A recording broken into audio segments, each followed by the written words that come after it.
Sungguh-sungguh Allah sangat ridho ketika seorang hamba itu makan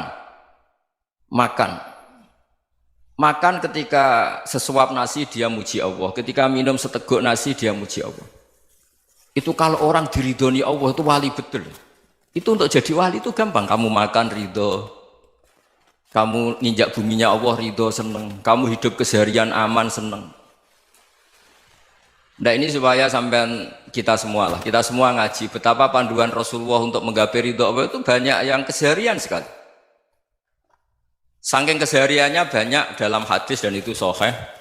Nabi menyebut hal-hal yang keseharian. Hatta ma tas'alu fi fimra'atika, kamu punya uang kemudian istri kamu bisa makan itu ibadah. Bahkan sebagian ibadah itu dicontohkan Nabi yang akhirnya diprotes sahabat. Yaitu wa fi buti ahadikum sedekah, kamu menggauli istri kamu itu ya sedekah. Sampai sahabat bilang yang benar ya Rasulullah. Ayati ahaduna syahwatahu wa huwa lahu ajrun. Masa urusan biologis, urusan syahwat kemudian dia dapat pahala. Nabi menjawab, alaysa lawadu'aha fi haramin akana alaihi wisrun. Bagaimana kalau dia meletakkan ke yang tidak benar itu kan dosa. Nah, hal-hal seperti ini yang saya ingin teman-teman semua saya juga agak ingin ngaji demi Anda juga agak ingin. Itu dosa sekali ngaji kok pesanan kelompok tertentu itu enggak boleh. Islam itu untuk semua. Jadi ya cuma karena di depan saya jenengan ya seakan-akan jenengan korbannya. Itu ada ilmunya dalam usul fikih itu. Jadi orang itu harus ngaji usul fikih. Nama yang disebut, mungkin Mas Sufyan masih ingat zaman ngaji usul fikih. Nama yang disebut itu tidak jaminan sebagai prioritas perintah. Jadi misalnya gini, kebetulan yang di depan Nabi itu Abu Dzar. Nabi ya bilang, ya Aba Dzarin ini uhibbuka misalnya, atau ya Mu'ad ini uhibbuka, atau ya Aba Hurairah ini uhibbuka misalnya. Banyaklah riwayat yang Nabi nyebut ya Aba Dzarin, ya Mu'ad, ya Aba Hurairah. Kemudian misalnya Nabi meneruskan khitab, ini uhibbuka, saya mencintai kamu, fakul dubur sholatin, atau sebagian riwayat disebut fala tada'an la dubura kulli sholatin, Allahumma inni ala dzikrika wa syukrika wa husni ibadatik. Saya mencintai kamu, siapa saja. Mu'ad bisa, Abu Dzar bisa siapa? Saya mencintai kamu, mohon kalau habis sholat kamu jangan lupa wiridan Allahumma a'inni ala dzikrika wa syukrika wa husni ibadatik. Ya Allah, tolong kami permudah supaya mudah ingat engkau.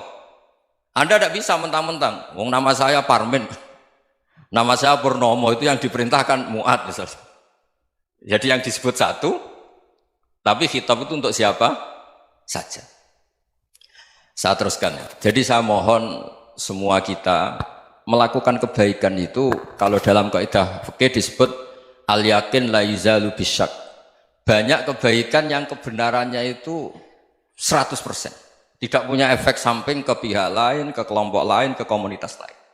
Itu tadi misalnya Anda makan dan itu murah sekali, hanya butuh satu piring. Setiap punyaan kamu muji Allah, setiap minum kamu muji Allah. Itu redaksinya Rasulullah SAW disebut Allah sangat ridho ketika seorang hamba makan, kemudian dia memuji Allah, atau minum kemudian dia muji Allah.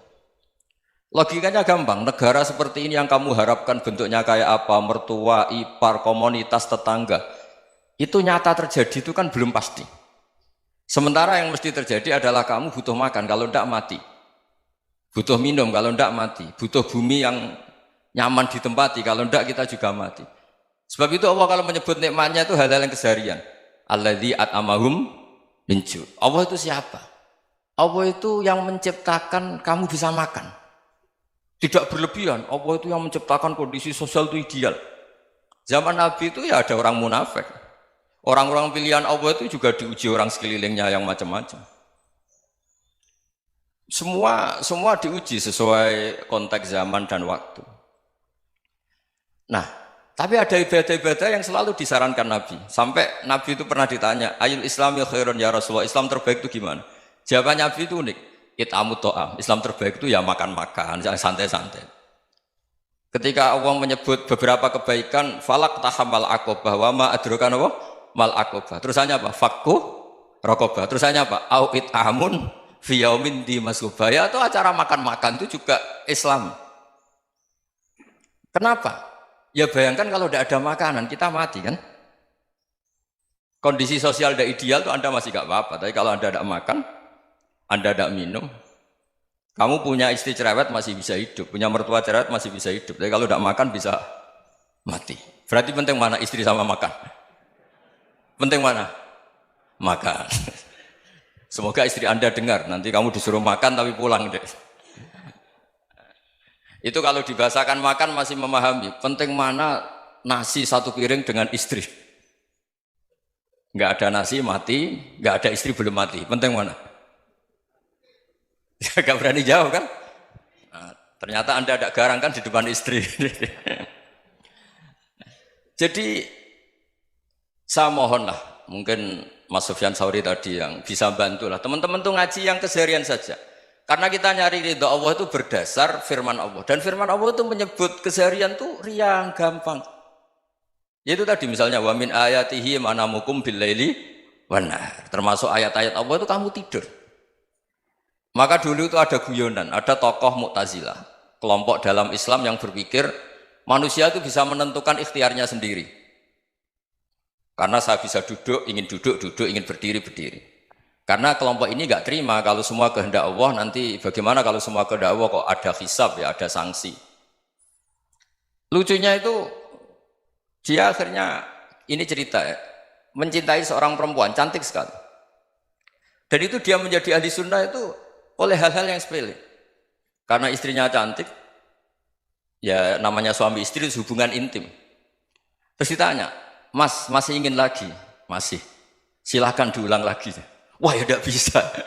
Katanya manusia bisa menentukan yang diinginkan. Itu tobat itu. Itu nggak bisa ditobatkan Mas Sufyan Ats-Tsauri. Orang cantik yang mudah nobatkan orang itu orang cantik. Segampang itu. Akhirnya kita tahu, makanya kalau dalam kitab Hikam itu disebut al-aqil mayyakul madza yaf'alu wa hubi wal ghafil mayyakul madza af'al. Orang yang punya akal karena sadar ini wilayah Allah, semua milik Tuhan. Itu dia tiap hari berpikir, besok Allah akan melakukan apa terhadap dunia ini. Kamu merencanakan suatu mau plesir, ternyata gempa. Mau wisata ke Rusia, ternyata perang. Kamu tidak pernah tahu apa yang akan terjadi besok. Wa ma tadri nafsum madza taksibu ghadan. Tapi anda semua kita ini sering punya jadwal permanen. Makanya saya kalau diundang siapa saja, sanad takdir. Yang jelas Gus ini acara penting.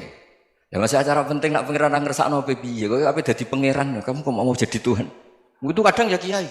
Penting Gus acara ini jenengan harus memastikan bisa. Loh kamu itu yang ngajarin tauhid, sesuatu itu biadillah kok bilang-bilang apa pasti. Kalau maksa terus tak tobatkan loh kamu kata saya. Ya kalau gitu Gus bilang insya Allah. Wah itu hati saya, fisik saya, roh saya sudah bilang insya Allah. Tidak usah kamu latih kata saya. Nah hal-hal tauhid keseharian itu gampang sebetulnya. Wal ghafil yaqulu madza af'al. Tapi orang yang lupa Allah dia setiap hari bilang besok apa? Kita bisa melakukan apa? Seakan-akan dia itu aktor, dia penting, dia subjek permanen, dia. Padahal kita ini hanya objek kehendak Allah Subhanahu wa taala. Karena kita yakin sesuatu yang terjadi di alam raya ini kita tidak bisa apa-apa. Makanya saya sering ngaji, sering bilang saya, ketika Anda mensifati Allah, Dia yang menghidupkan. Sudah itu tanamkan sehingga ketika kita mati santai saja. Kenapa santai? Allah punya cara menghidupkan kita. Zaman kita hidup juga gak tahu caranya ngelola jantung, ngelola paru-paru. Kamu juga gak tahu ngelola oksigen yang tidak beracun, tidak mengandung polusi. Tahu-tahu hidup. Gak ingin tua ya tahu-tahu tua, gak ingin mati tahu-tahu mati. Selama ini kita hidup juga gak tahu apa-apa sebetulnya. Hanya gaya tok, punya jadwal, punya planning.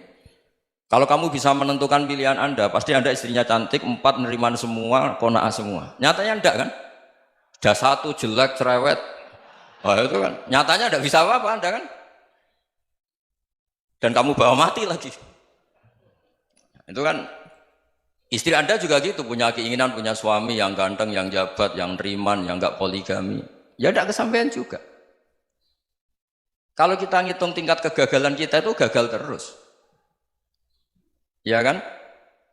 Nah, terus ingat Allah, madza yaf'alu wa bi. Orang yang punya akal selalu berpikir Allah itu menghendaki apa terhadap saya. Lalu sama-sama orang melihat orang yang serius, itu kata Anda itu pemikir berat, serius, senang punya tokoh yang merengut tuh, karena kamu anggap serius.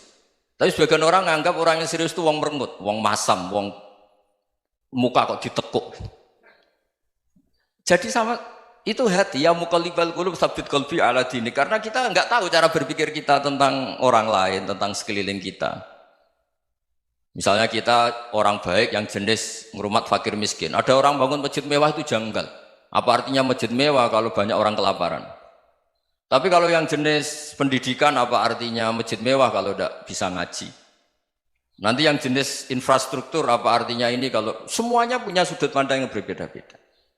Dan Islam mengapresiasi semua kebaikan. Tapi katakan semua kebaikan itu adalah kehendak Allah Subhanahu wa taala. Karena apapun baik Anda itu pakai fasilitas yang diberikan oleh Allah Subhanahu wa taala. Sehingga ini yang disebut qulillah tsumadarhum fi khawdihim yal'abun. Ya kembali tadi ke tema-tema bahwa keseharian Anda ini sudah Islami. Saat Anda tidak bisa melakukan apa saja. Saya sering ada jenazah, biasanya kalau tetangga meninggal saya sering disuruh ngelepas. Saya bilang orang ini baik karena sering ngelamun di rumah, sering nganggur di rumah. Ditanya sama anaknya, kenapa Gus nganggur baik? Ya kalau dia nganggur artinya juga agak berbuat sesuatu yang maksiat kan? Ya kan? Orang nganggur di rumahnya ya tidak bunuh orang, tidak maling, tidak korupsi, ya namanya nganggur di rumah. Lah cuma istri cara pandang nganggur gak menghasilkan uang itu. Tapi juga gak menghasilkan kriminal kan? Jadi sebenarnya Islam itu makanya kalau sampai ngaji usul fikih itu ada kitab usul fikih namanya Lubul Usul, itu terkenal sekali di pesantren itu. Itu kalau ngapresiasi keseharian itu luar biasa. Izma min mubahin illa wa yatahaqqaqu bihi tarku haramimma. Karena keseharian yang mubah saat Anda lakukan itu ada kehebatan yang luar biasa, yaitu meninggalkan haram. Makanya dulu banyak orang-orang alim ketemu temannya itu guyon sampai semalaman. Itu biasanya yang semangat Islam itu kiai kok tidak tahajud, kiai kok tidak witir. Orang yang sedang mapan uangnya banyak, malam itu tidak kelayaban itu sudah luar biasa. Melawan nafsu supaya tidak maksiat itu sudah luar biasa. Supaya lupa guyon sama temannya semalaman sampai subuh. Gejlok-gejlokan ngenang zaman miskin, zaman kuliah nggak jelas, zaman apa. Melihatnya jangan tarkut tahajud. Seperti ini meninggalkan tahajud, tapi meninggalkannya ini talkul muharramat. Jadi kayak apa hebatnya? Sehingga Imam Ghazali punya riwayat yang agak unik. Hatta takuna ibadatu akhiri hadil ummah iku an-naum. Sehingga suatu saat ibadah terbaik umat ini itu tidur. Itu kan riwayat kontroversi. Ketika Imam Ghazali tanya, kenapa iya? Kenapa kamu mulai keluar dari rumah itu sudah banyak maksiat? Melihat perempuan yang enggak mahram, melihat fenomena. Tapi kalau kamu tidur itu enggak melihat apa-apa. Tapi juga kamu jangan menganggap tidur itu ibadah betul. Saatnya melakukan fardhu ain malah masih tidur. Tapi itu sudut pandang yang menjadikan kita Islam itu gampang. Jadi saat Anda tidak bisa aktivitas apa-apa, misalnya ada beberapa orang yang lumpuh. Lumpuh itu memang nggak bisa Jumatan, nggak bisa ibadah, tapi dia juga nggak bisa maksiat. Tidur itu memang Anda saat itu tidak bisa tahajud, tidak bisa witir, tapi saat itu ada zina, ada maling, tidak gosipkan orang, tidak bully orang, tidak menanamkan kebencian, tidak hasud. Sehingga tidur menurut Allah Ta'ala wa min ayatihi manamukum billaili apa? Wan-nahar. Karena di tidur itu selain ada unsur istirahat, jaga kestamina, juga ada unsur meninggalkan beberapa keburukan. Nah saya mohon ibadah yang keseharian ini kita jaga. Supaya kita semua baca ayat itu fasih. Fasih itu tertanam di hati. Allah itu siapa? Alladzi at'amahum min ju'i wa amanahum min khauf. Dan Allah kalau cerita di Quran itu anna subabnal ma'a subba thumma syaqaqnal ardon wa syaqqa fa'ambatna fiha habba wa inaba wa qadba wa zaituna wa nakhla wa hadaika hulba. Kamu tahu saya ini siapa, kata Allah. Saya ini adalah Tuhan yang menurunkan air, kemudian ada tanaman banyak. Habba wa inaba wa qadba, ada zaitun, ada tin, kalau orang Jawa mungkin ada tela, ada padi, ada mangga, ada pisang. Sudah. Wa inaba wa zaituna wa nakhla wa hadaika hulba. Ada perkebunan yang lebat. Tujuannya apa? Mata Allahkum, silahkan kamu pakai, kamu nikmati. Tapi karena kadang kita ini punya ide-ide besar. Tadi untuk syukur saja nunggu punya istri riman, rumah baik, tetangga baik, komunitas baik, semuanya baik baru syukur. Lama-lama nanti ada di surga, syukurnya nunggu surga paling kelas A. Itu sudah ada yang menghuni Rasulullah, kamu nggak boleh di situ. Masa untuk syukur saja? Repotnya Masya Allah. Jadi mohonlah Quran yang kalau Anda hafalkan juz sama itu kan ada ayat-ayat yang kayak tadi. Ya, fal yang dzuril insanu ila ta'ami. Coba lihat. Apa yang kamu makan ya? Dari mana? Dan untuk mempertahankan hidup kamu keseharian. Jadi jangan kira ibadah itu harus membentuk komunitas yang versi Anda. Ibadah itu harus hal yang mulu-mulu. Kesehariannya Anda alami. Loh, ini saya tidak bikin-bikin. Saya ngaji bukan karena berdasar pesanan. Itu ayat yang saya bacakan betul ada ayatnya kan. Fal yang dzuril insanu ila tu'ami anna sobabnal ma'a sobba thumma syaqaqnal ardo syaqqa fa ambasna fiha habba wa inaba wa qadba wa zaituna wa nakhla wa hada'iqa ghulba. Terusannya apa? Mata'al lakum, silakan kamu nikmati. Mata itu silakan kamu nikmati. Ya kayak sampean dikasih hidangan ya makan. Ya sudah makan, habis makan ya minum, habis itu ngantuk ya tidur. Ya sudah normal-normal saja. Kayak apa indahnya Islam? Tapi Anda mencari Islam yang gimana lagi?